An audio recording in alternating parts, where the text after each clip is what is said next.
Barry, welcome to Black Well, Authors Matter TV.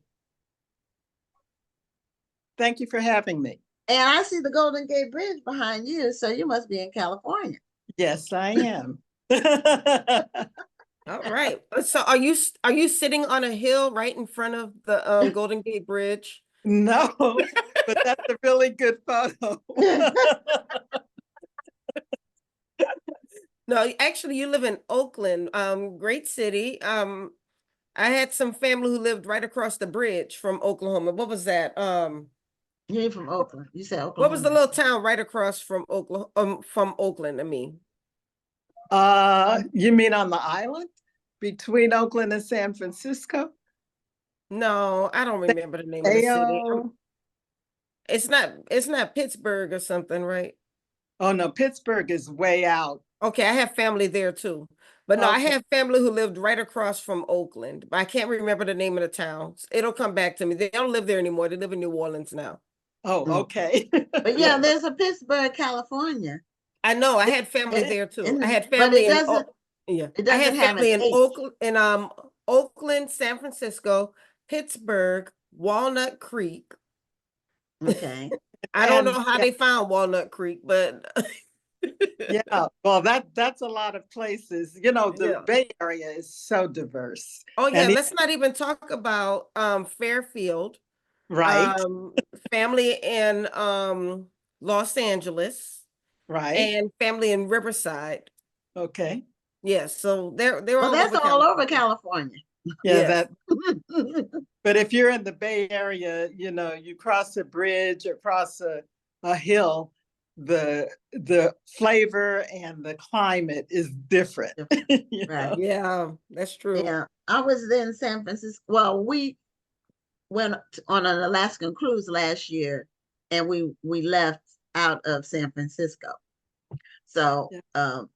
and we went when the ship leaves, it goes right under the Golden Gate or right past the Golden Gate Bridge, uh, which is very nice. So I had been a couple of times before too, but that was my last trip there was a year ago when we went to Alaska. So you have a book called An American Daughter of Brown, Correct. and that are you referencing Brown versus Y- Board? Yes, Okay. the point of departure for the book is Brown versus Board. Okay. And Nice. it chronicles the life of a young lower middle class Black girl from third grade when the Brown decision comes down and she has to change schools to when she graduates from undergraduate school. And it talks about racism, both overt and subtle racism, as it applies to this character. And I wanted to make this character pretty much a, a you know, reflect the experience of a lot of Black people. You know, generally, at least back in the day, you know, Black characters were always dirt poor. The protagonist in my story has a very supportive family. Not a lot of money, but a very supportive family, overall educated. The all Black school that she went to before Brown reflects what had happened during that period when Black people couldn't get other jobs. Our best and our brightest were teachers, and they cared a great deal about their students. And so she has to leave that school because it was all Black, and the school closest to her home was all white. And after Brown, she had to go to that school. And so it talks about what happened to her with the racism. It wasn't like in Montgomery or, you know, in the South where people were throwing things. But you can see the subtleties, you can see how the Black boys were suspended or talked about poorly. And the white teachers were very afraid of the Black students coming in because they were convinced that they were wild and unruly. So she went from there, to middle school and high school, and to the end where she went to college. So is this a novel slash memoir?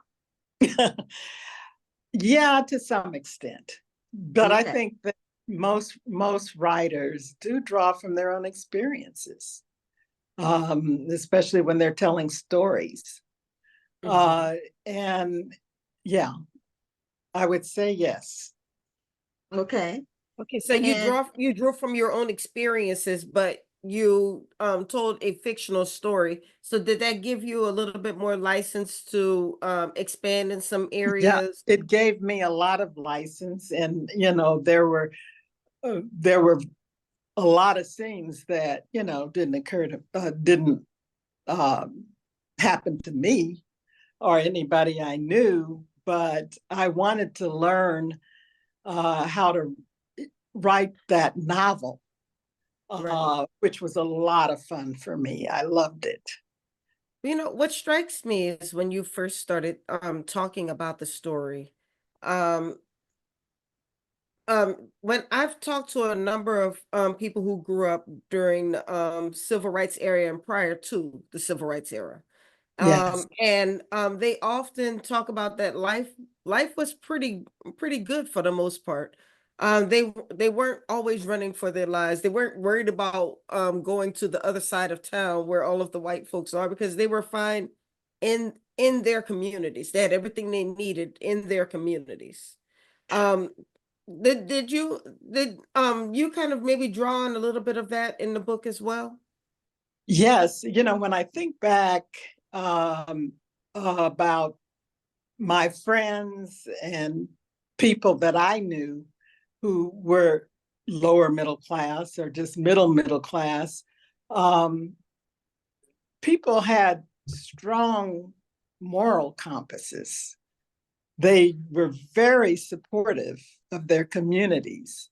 Um, you know, your friends might be poor, they Mm-hmm. might not. There was no homogenized community like what we're finding now, like you have the rich people over here and the poor people over there. Because in the Black community, we were all together. And so we learned from each other. And it helped pull up those on the lower economic scale because we were all in the same boat sociologically. Right, right. My grandmother used to say that when she graduated from high school, she went to, ironically, she went to an all black high school that was in the middle of an all white neighborhood. The archdiocese kind of took care of that school. So that's the reason why it was where it was. But she said when they graduated, all of the kids had to be dressed alike because they didn't want to be able to tell the rich girls from the poor girls. Everybody had to wear the same type of dress, the same type of shoes, and it was something that everybody could afford because they didn't want to be able to tell the rich from the poor. They didn't want to be able to point out class during this graduation, which I thought was really interesting. Well, I think that's still true with the parochial schools. Um, and one thing that makes me sad, because I was a former teacher on the high school and community college level, is that the the quality of the students has really dropped, um, because the mentors are not in the community. A Mm, lot of highly successful people have moved out to the suburbs or different parts of town. mm. I think as a race, we started to realize that, and we're beginning to reach back a lot more than we used to. But that was the thing that made the Black community under segregation very rich.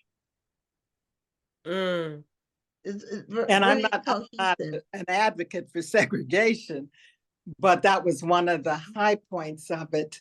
And then when the United States started giving more rights to Black people, then we took the better jobs. You know, we couldn't all teach, or we didn't all have to teach. Right. And that's exactly what the gentleman who I was speaking with said. He said that as soon as desegregation happened, all of a sudden the people started leaving the neighborhoods because they wanted to see if the ice was colder on the other side of town. Mm-hmm. You know, so all of a sudden they started to forsake the businesses that were in their own communities and the schools that were in their own communities, because they were like, okay, now I can get a little something that the white man has or the rich man has, and I want to go get that. And Mm-hmm. they stopped taking care of home. And Mm-hmm. I hate to say it, I think that's what that senator was trying to say, but he totally flubbed it all up. It got everybody mad at him, but I think that might have been what he was trying to say. Right. Yeah. Well, Well, go ahead, Gwen. well, I was going to say with you know, as with integration, as is the case with many things that we pursue. Uh, I think it was a case of all that glitters is not gold. Right. That's true. And so we gained some things, but we lost as many things, maybe more things, Right. because we lost our community, one. Um, and the underlying theme for Brown versus Board, while the intentions were very good, I understand the intentions, but what the underlying message was that the education that Black children were getting by Black teachers was somehow less than, when it was the opposite. It was the You know, opposite the of that. sad part, Gwen, is that we still see that now. There are still some parents who don't want their kids to go to an HBCU because the education may be less than. You know, I'm seeing that change. As the HBCUs get more money, number one. Yes. But my mother graduated from Tuskegee in 1942, and Okay. her great granddaughter is there now. So there's quite a Tuskegee Wow. legacy. Her granddaughter went there also. So also, you know, there was some saying that I saw on social media where, you know, it said, go ahead and apply to those white colleges and be other and experience racism, or come to an HBCU and learn a lot and find your people. Yeah. Yeah. You know, my dad went to, it was called North Carolina College when he went Mm-hmm. in Durham. I don't know what year he went. Can't say. But my daughter went to the same school. It's North Carolina Central now. But that, I mean, that generational thing, I didn't go to an HBCU, but all of my siblings did. And yeah, I took a different path. And what that saying was that you just said, go to a white school and experience racism. That's true. That's true. That is true. So my daughter loved Central. She, in fact, she goes to homecoming every year. See, I haven't been to a homecoming at Georgetown ever. And you know, Mm-hmm. so but she goes every year. In fact, it's coming up soon and she's going again. Her and her line sisters, her Zeta line sisters, and Rhonda's a Zeta. So she goes every year, her and her line sisters, they normally get an Airbnb, and you know, they really hang out on the plot and all that. So yeah, we gained some things, and but we lost. We lost We things. lost more things. I believe we lost more, because what we lost the generational connections we were able to sustain when we had a community. Mm-hmm.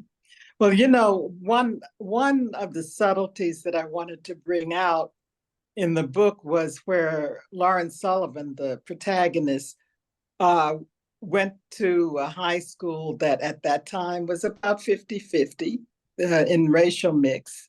Okay. And they were doing class rankings.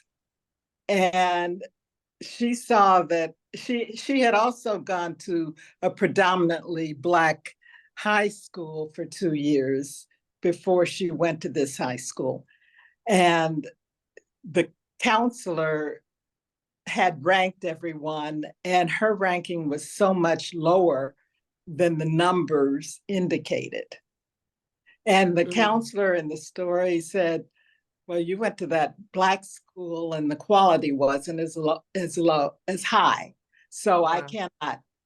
So what did they do? Weight it, give you a negative weighting for your GPA? It wasn't me. It was the character. Oh no, I mean it was the person, the character. Yeah. Yeah. The character. They gave her a negative weighting. Okay. And I think what they did was not count the accelerated classes, the college courses with the extra points. Okay, which is the same thing. Oh, it's just in the other direction. So, she had to learn how to advocate for herself. Yeah. That's interesting. Now you had a storied legal career yourself. Yeah. Yes, I did. So tell us about that. You clerked for the U.S. Court of Appeals in the District of Columbia. Yes. And tell us about your law practice, your legal career. I started out in the large law firms, and I did everything from antitrust to agricultural law. And I learned how these huge law firms draft legislation for governmental bodies. I also learned about the racism in the large firms. And it was daunting at first. There was 148 members of my law firm. And I was one of 2 Black people when I first came.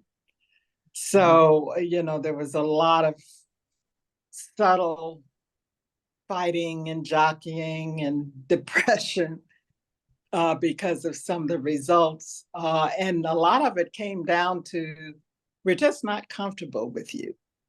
Wow. And I said, well, that's perhaps because the only people like me you've seen took care of your kids or did your cooking.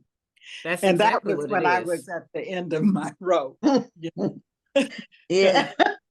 Theoretically, I did want to advance, but there came a point where I just said no more. I don't have anything to prove to these people. I know who I am. I know what I am. I know from whence I came.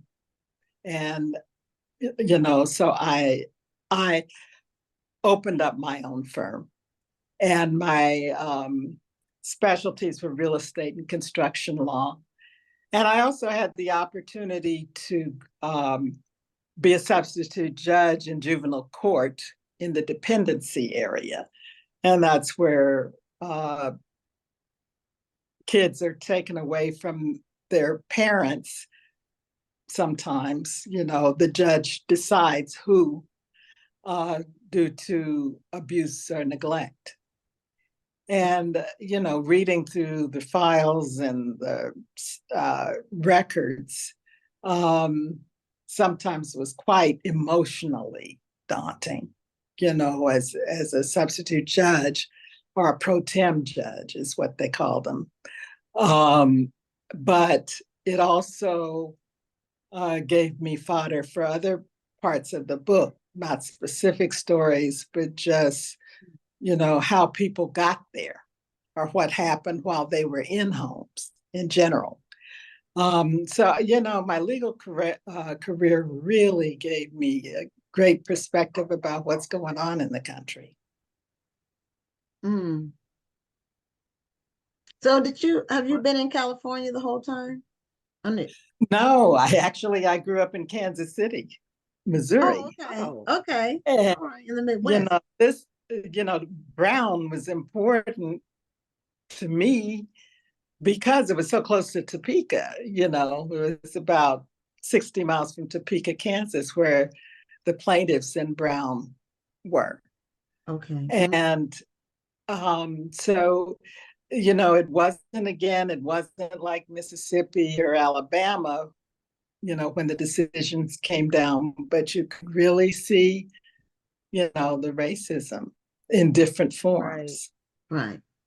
Well, you spent some time in the DC area as well, I believe.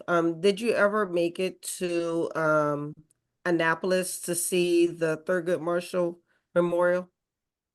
No, I actually met Thurgood Marshall when I Oh, was wow. See, that's an Wow. honor. That's an honor Okay. in and of itself. Yeah, Right. Well, no, the reason why I asked is because it's such a powerful memorial, and it's a statue of him, and on one side is the students who were affected by the Brown versus Board of Education. That was one of his major yeah. cases. And then on the other side, oh my goodness, and I'm having a brain fart just because I'm telling you about this right now. But on the other side is a statue of a young man, and I cannot remember, but he was another one of Thurgood Marshall's major cases. So it's just really powerful because he looks like he's standing there walking toward them, and they're both looking at him, Wow. looking I, toward him. It's a beautiful, beautiful memorial. So one of the things I love doing whenever I go to Annapolis is going to that memorial as well as the Kunta Kinte Memorial. oh, wow. Well, in person, he's funny, or he was Oh, funny. I Right. remember when he retired, and He's He did. I'm never gonna forget. They asked him, "Well, why are you retiring?" He said, "I'm old." And I'm falling yeah, apart. right. He said I'm falling apart. Yeah, I was like, "Oh my goodness, this man is hilarious." Well, one thing I wanted to talk about also was the fact that when I was practicing law, um, no, not when I was practicing law, I was teaching in a community college. And the president said, Barry, you're kind of a daredevil. Would you like this assignment? I said, depends on what it is. And he said, how would you like to teach at Soledad Prison? I said, Mm. the Soledad? He said, that's a maximum security institution. Ooh. Oh, yeah, don't worry about it. There are guards in the classroom and out in the hall, and you'll have the model prisoners. And so I said, okay, fine. And so I went, and you could hear the big gates slam shut behind you. And that's when I started thinking more deeply about the experience. And then I walked into the classroom to a lot of cat calls. And I thought, okay, I really have to be careful. And there was no guard anywhere in the class. And there are about 35 students. And the noise kept on going until this big guy in front stood up and turned around and said, shut the what up. Mm. Oh. This is an experience I don't want to lose. Mm. And everybody shut up immediately. And he sat back down in the front row, and we proceeded. And when I, would give a writing assignment, because I was teaching creative writing, Okay. and I would say, I need 5 pages. And I was getting 20 pages per student. Well, they had a lot of time. They had a lot of time, They had a lot right? of time. I had never worked so hard in my life in teaching. Oh, wow. Well, I guess they had a lot to get off their chest, you know. Yeah, And but and somebody who's reading that was actually going to read what they were writing. right, Right. So, right. And I also learned about what they went through, with their families and their children. And sometimes they would come up and say, the court is about to take my child away. Is there anything you can do? I said, no. At the time, I said, I know nothing about the legal system. Plus, that's not why I'm here. And so, it really piqued my interest. And so I changed professions and went to law school. oh, okay. Well, Wow. we're getting close to the end of our time. We're going a little bit over. Um, but I did want to let people know that you're going to be at the National Black Book Festival. I want to tell Rhonda that too. Yeah, You really want Yes, to? look. I know. I saw it. Oh, you did. Okay. You're one of the participating authors, and it's coming up really quickly next week. I know. So um, you will enjoy it. You'll meet so many people that will become lifelong friends, and you'll actually get to meet people who are sharing information without hesitation. Well, It's this is the best organized book event that I have attended. And I'm not just saying that. You are really author friendly, and I appreciate it. okay. Well, we have been doing it for a minute. Yeah. 17 years. But, actually, having gone to a few different events recently, Rhonda and I both have been uh, together. Yes. uh, y- you can see some differences Mm-hmm. in the way other people do things versus the way we do things. I'll put it like that. Yeah. So we try to make sure that the authors feel appreciated, Mm-hmm. recognized, and also that they get information while they're here that they can use to make them successful. Well, I'm looking forward to it. And we're looking forward. So you write in the what genre do you write, or what category did you select? Historical fiction. Historical fiction. Okay. All That's right. And I think absolutely that, historical fiction, and I can't wait. Right. yeah, I think it's only a few people. Let me look at my chart here. Let me see. I have the schedule. This is the schedule of activities, and on the back is a list of all the authors. And under historical fiction, there's only one name. I thought so. You're gonna have the sign right beside you at your table for this section, Okay. historical fiction. So everybody who's looking for that, they will come your way. Okay, good. Good. Okay, well, thank you so much, Barry, for being a guest on Black Authors Matter TV. Congratulations on your book release, and we look forward to seeing you next week at the National Black Book Festival. Well, thank you. Thank Have you. a You have a great evening. Okay, you too. Thank you. Bye-bye.